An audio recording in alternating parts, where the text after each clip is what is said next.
ನಮಸ್ಕಾರ ಸ್ನೇಹಿತರೆ.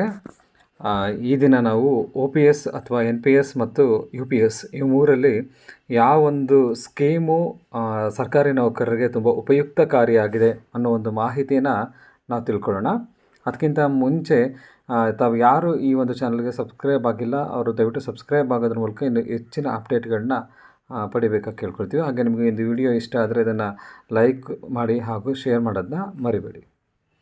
ಸೊ ಮೊದಲನೇದಾಗಿ ಕೇಂದ್ರ ಸರ್ಕಾರ ಇತ್ತೀಚೆಗೆ 2023 ಏಪ್ರಿಲ್ನಲ್ಲಿ ಒಂದು ಕಮಿಟಿನ ನೇಮಕ ಮಾಡಿತ್ತು, ಟಿ ವಿ ಸೋಮನಾಥನ್ ಕಮಿಟಿನ. ಅವ್ರು ಕೊಟ್ಟಂಥ ಒಂದು ವರದಿಯ ಶಿಫಾರಸಿನ ಆಧಾರದ ಮೇಲೆ ಕೇಂದ್ರ ಸರ್ಕಾರ ಇತ್ತೀಚೆಗೆ ಈ ಒಂದು ಯು ಪಿ ಎಸ್ ಅನ್ನೋ ಒಂದು ಹೊಸ ಪೆನ್ಷನ್ ಸ್ಕೀಮನ್ನು ಜಾರಿಗೆ ತರ್ತಾ ಇದೆ. ಈ ಒಂದು ಪೆನ್ಷನ್ ಸ್ಕೀಮು 1/4/2025 ಜಾರಿಗೆ ಬರುತ್ತೆ. ಅದೇ ರೀತಿ ಯಾವ ನೌಕರರು 1/4/2004ರಿಂದ 31/3/2025 ಮಧ್ಯೆ ನಿವೃತ್ತರಾಗ್ತಾರೋ ಆ ಒಂದು ನೌಕರಿಗೂ ಕೂಡ ಈ ಒಂದು ಸ್ಕೀಮ್ ಅಪ್ಲೈ ಆಗುತ್ತೆ.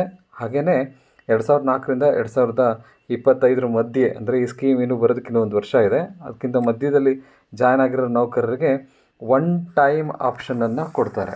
ಅವರು ಬೇಕು ಅಂದರೆ ಎನ್ ಪಿ ಎಸ್ಸಲ್ಲೇ ಸ್ಟೇ ಆಗಬಹುದು, ಅಥವಾ ಅವರು ಯು ಪಿ ಎಸ್ಸಿಗೆ ಕೂಡ ಬೇಕು ಅಂದರೆ ಸ್ವಿಚ್ ಆನ್ ಆಗ್ಬೋದು. ಇದಕ್ಕೆ ಅವಕಾಶ ಮಾಡಿಕೊಡ್ತಾರೆ. ಸೊ ಈ ಒಂದು ಸ್ಕೀಮ್ ಈಗ ಪ್ರಸ್ತುತವಾಗಿ ಯು ಪಿ ಎಸ್ಸು ಭಾರತದಲ್ಲಿರೋ ಕೇಂದ್ರ ಸರ್ಕಾರಿ ನೌಕರರಿಗೆ ಮಾತ್ರ ಜಾರಿಗೆ ತರ್ತಾ ಇದೆ ಕೇಂದ್ರ ಸರ್ಕಾರ. ಅದೇ ರೀತಿ ಎಲ್ಲ ರಾಜ್ಯ ಸರ್ಕಾರಗಳು ಕೂಡ ಜಾರಿಗೆ ತರಬಹುದು ಅಂತ ಹೇಳಿದೆ. ಹೀಗಾಗಿ ಹಲವಾರು ರಾಜ್ಯ ಸರ್ಕಾರಗಳು ಕೂಡ ಮುಂದಿನ ದಿನದಲ್ಲಿ ಯು ಪಿ ಎಸ್ ಸ್ಕೀಮನ್ನು ಜಾರಿಗೆ ತರುವಂಥ ಸಾಧ್ಯತೆ ಇದೆ.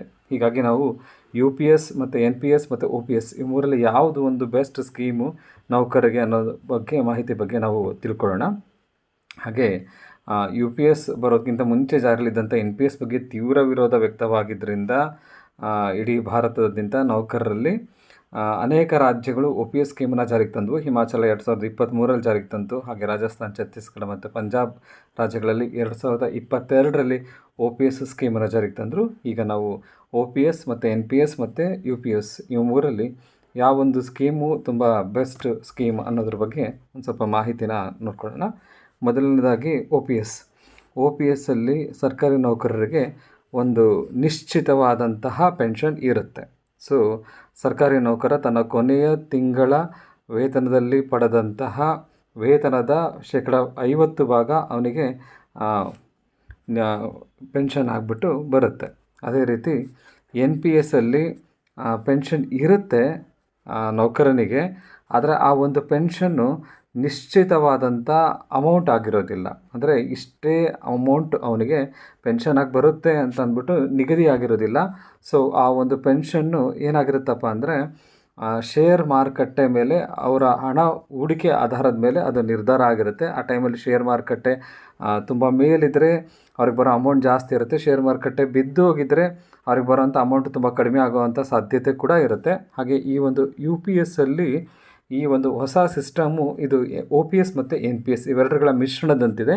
ಈ ಒಂದು ಸಿಸ್ಟಮಲ್ಲಿ ನಿಶ್ಚಿತವಾದಂಥ ಪೆನ್ಷನ್ ಸರ್ಕಾರಿ ನೌಕರನಿಗೆ ಬರುತ್ತೆ. ಸೊ ಸರ್ಕಾರಿ ನೌಕರ ಒಂದು ನಿಶ್ಚಿತವಾದ ಪೆನ್ಷನನ್ನು ತಗೊಳ್ತಾನೆ ಈ ಒಂದು ಯು ಪಿ ಎಸ್ ಸ್ಕೀಮಲ್ಲಿ. ಸೊ ಆ ಒಂದು ಪೆನ್ಷನ್ನ ಪ್ರಮಾಣ ಎಷ್ಟಿರುತ್ತಪ್ಪ ಅಂದರೆ ಅವನು ತನ್ನ ಕೊನೆಯ ಲಾಸ್ಟ್ 12 ತಿಂಗಳಲ್ಲಿ ಪಡೆದಂತಹ ಬೇಸಿಕ್ ಪೇ ಮತ್ತು ಡಿ ಎ ಇವೆರಡನ್ನೂ ಒಂದು ಆವ್ರೇಜ್ ತೆಗೆದಾಗ ಆ ಆವ್ರೇಜು ಎಷ್ಟು ಬರುತ್ತೆ ಅದರದ್ದು 50% ಅವನ ಮಾಸಿಕವಾದಂತಹ ಪೆನ್ಷನ್ ಆಗಿ ಫಿಕ್ಸ್ ಆಗುತ್ತೆ. ಸೊ ಆದರೆ ಇಲ್ಲಿ ಒಬ್ಬ ಸರ್ಕಾರಿ ನೌಕರ ಪೆನ್ಷನನ್ನು ತೊಗೋಬೇಕು ಅಂದರೆ ಅದಕ್ಕೊಂದು ಕಂಡೀಷನ್ ಇದೆ. ಏನು ಕಂಡೀಷನಪ್ಪ ಅಂದರೆ ಪೂರ್ಣ ಪ್ರಮಾಣದ ಪೆನ್ಷನ್ ತೊಗೋಬೇಕು ಅಂದರೆ ಆ ಸರ್ಕಾರಿ ನೌಕರ 25 ವರ್ಷಗಳ ಕಾಲ ಸರ್ಕಾರಿ ಸೇವೆಯನ್ನು ಮಾಡಿರಬೇಕು ನಿರಂತರವಾಗಿ, ಅಥವಾ ಅದಕ್ಕಿಂತ ಹೆಚ್ಚು ಮಾಡಿರಬೇಕು. ಅಂಥ ನೌಕರರಿಗೆ ಮಾತ್ರ ಪೂರ್ಣ ಪ್ರಮಾಣದ ಪೆನ್ಷನ್ ಬರುತ್ತೆ. ಪೂರ್ಣ ಪ್ರಮಾಣದ ಪೆನ್ಷನ್ ಅಂದರೆ ಅವನ ಕೊನೆಯ 12 ತಿಂಗಳ ಬೇಸಿಕ್ ಪೇ ಮತ್ತು ಡಿ ಎಯ ಆವ್ರೇಜನ್ನು 50 ಭಾಗ. ಅಂದರೆ ಒಬ್ಬ ಸರ್ಕಾರಿ ನೌಕರ ತನ್ನ ಕೊನೆಯ 12 ತಿಂಗಳಲ್ಲಿ ಪ್ರತಿ ತಿಂಗಳು 1 ಲಕ್ಷ ಅವನು ಬೇಸಿಕ್ ಪೇ ಮತ್ತು ಡಿ ಎ ಇತ್ತು ಅಂದರೆ ಅವನು ಪೆನ್ಷನ್ ಅದು 50,000 ಆಗಿ ಫಿಕ್ಸ್ ಆಗುತ್ತೆ. ಅದೇ ರೀತಿ ಈ ಒಂದು ಸ್ಕೀಮಲ್ಲಿ ಇನ್ನೊಂದು ಏನು ಅಂಶ ಇದೆಯಪ್ಪ ಅಂದರೆ ಯಾರಾದರೂ ಸರ್ಕಾರಿ ನೌಕರರೊಂದು 25 ವರ್ಷಕ್ಕಿಂತ ಕಡಿಮೆ ಸರ್ವೀಸ್ ಆಗಿದೆ ಅಂದರೆ ಮಿನಿಮಮ್ 10 ವರ್ಷಕ್ಕಿಂತ ಹೆಚ್ಚು ಹಾಗೂ 25 ವರ್ಷಕ್ಕಿಂತ ಕಡಿಮೆ ಸರ್ವೀಸ್ ಆಗಿದೆ ಅಂದರೆ ಅವರಿಗೆ ಪೂರ್ಣ ಪ್ರಮಾಣದ ಪೆನ್ಷನ್ ಸಿಗಲ್ಲ, ಅವರಿಗೆ ಪ್ರಪೋರ್ಷನೇಟ್ ಆಧಾರದ ಮೇಲೆ ಅವರಿಗೆ ಪೆನ್ಷನ್ ಸಿಗುತ್ತೆ. ಅದು ಸ್ವಲ್ಪ ಹೆಚ್ಚು ಕಡಿಮೆ ಆಗೋ ಸಾಧ್ಯತೆ ಇರುತ್ತೆ. ಆದರೆ ಇಲ್ಲಿ ಮಿನಿಮಮ್ ಪೆನ್ಷನನ್ನು 10,000 ರೂಪಾಯಿ ಅಂತ ನಿಗದಿ ಮಾಡಿದ್ದಾರೆ. ಅಂದರೆ ಒಬ್ಬ ಸರ್ಕಾರಿ ನೌಕರನಿಗೆ ಅವನು 10 ವರ್ಷ ಸರ್ವಿಸ್ ಮಾಡಿದ್ದಾನೆ, ಅವನಿಗೆ ಈ ಒಂದು ಪ್ರಪೋರ್ಷನ್ ತೆಗೆದಾಗ ತುಂಬ ಕಡಿಮೆ ಬರೋ ಸಾಧ್ಯತೆ ಇದೆ ಪೆನ್ಷನ್ ಅಂದರೂ ಕೂಡ ಮಿನಿಮಮ್ 10,000 ಪೆನ್ಷನ್ನ ಫಿಕ್ಸ್ ಮಾಡ್ತಾರೆ. ಇದು ಜಾಸ್ತಿ ಕೂಡ ಆಗ್ಬೋದು. ಸೊ ಮಿನಿಮಮ್ 10 ವರ್ಷ ಸರ್ವಿಸ್ ಮಾಡಿರಬೇಕು ಈ ಒಂದು ಸ್ಕೀಮಲ್ಲಿ ಪೆನ್ಷನ್ ತೊಗೋಬೇಕು ಅಂದರೆ. ಸೊ ಆದರೆ ಒಂದೇನಪ್ಪ ಅಂದರೆ ಈ ಒಂದು OPS ಸ್ಕೀಮಲ್ಲಿ ಪೆನ್ಷನ್ ತೊಗೊಳ್ಳೋದಕ್ಕೆ ಸರ್ಕಾರಿ ನೌಕರ ಪ್ರತಿ ತಿಂಗಳು ವಂತಿಗೆಯನ್ನು ಕಟ್ಟಲ್ಲ, ಅವ್ನ ಕಾಂಟ್ರಿಬ್ಯೂಷನ್ ಇರೋದಿಲ್ಲ. ಸೊ ಆದರೆ NPS ಅಲ್ಲಿ ಪ್ರತಿ ತಿಂಗಳು ಅವ್ನ ಕಾಂಟ್ರಿಬ್ಯೂಷನ್ ಕಟ್ಟಬೇಕು. ಅದು ಅವನ ಸಂಬಳದಲ್ಲಿ 10%, ಮೂಲ ವೇತನ ಮತ್ತು DAದಲ್ಲಿ 10% ಕಟ್ಟಾಗುತ್ತೆ. ಸರ್ಕಾರ 14%ಅನ್ನು ಇನ್ವೆಸ್ಟ್ ಮಾಡುತ್ತೆ. ಸೊ ಈ ಒಂದು UPS ಸ್ಕೀಮಲ್ಲೂ ಕೂಡ ಸರ್ಕಾರಿ ನೌಕರ ತನ್ನ ಒಂದು ಮೂಲ ವೇತನ ಮತ್ತು DAದಲ್ಲಿ 10%ಅನ್ನು ಕಟ್ಟಬೇಕಾಗತ್ತೆ.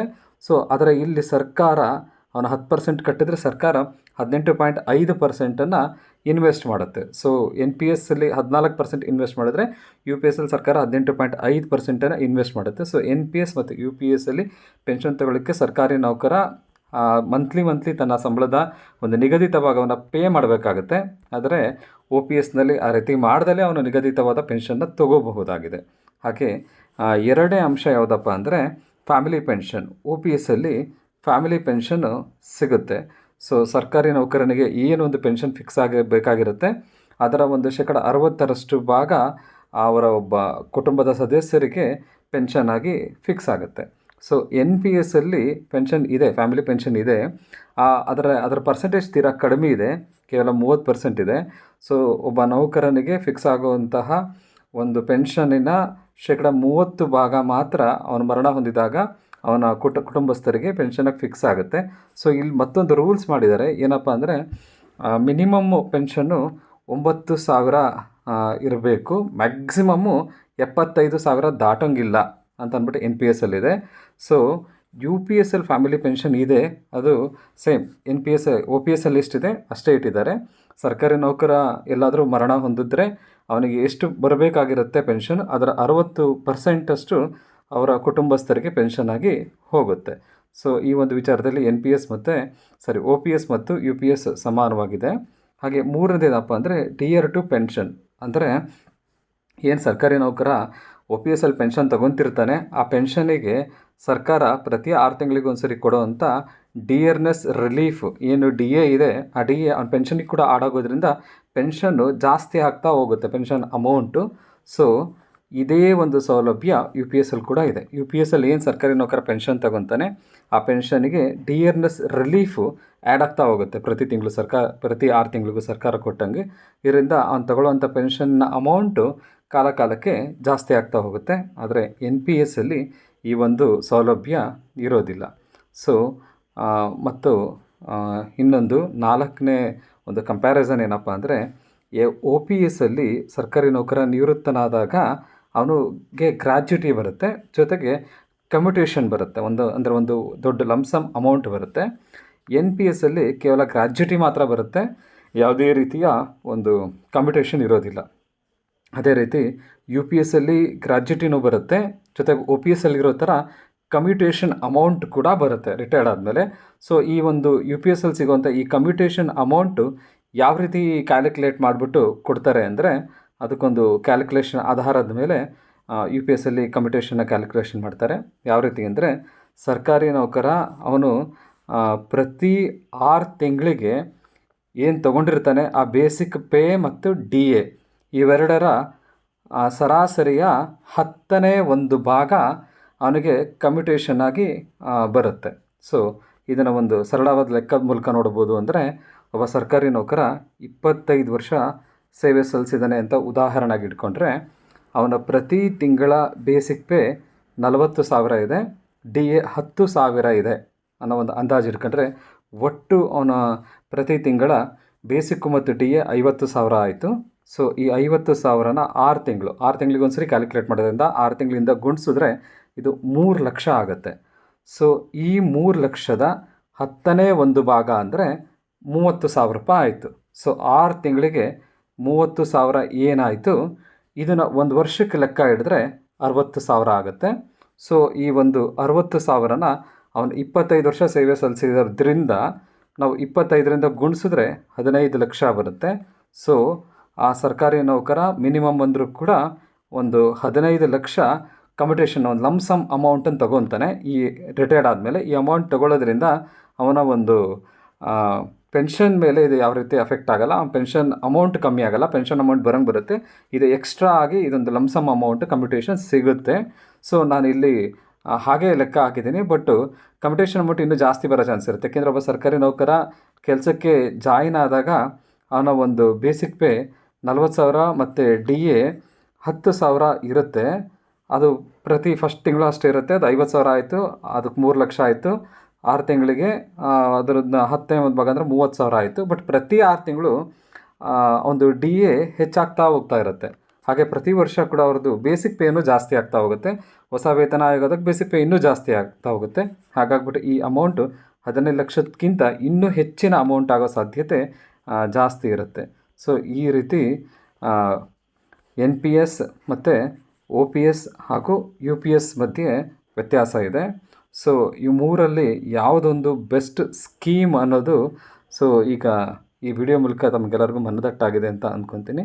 ಥ್ಯಾಂಕ್ ಯು ಸ್ನೇಹಿತರೆ.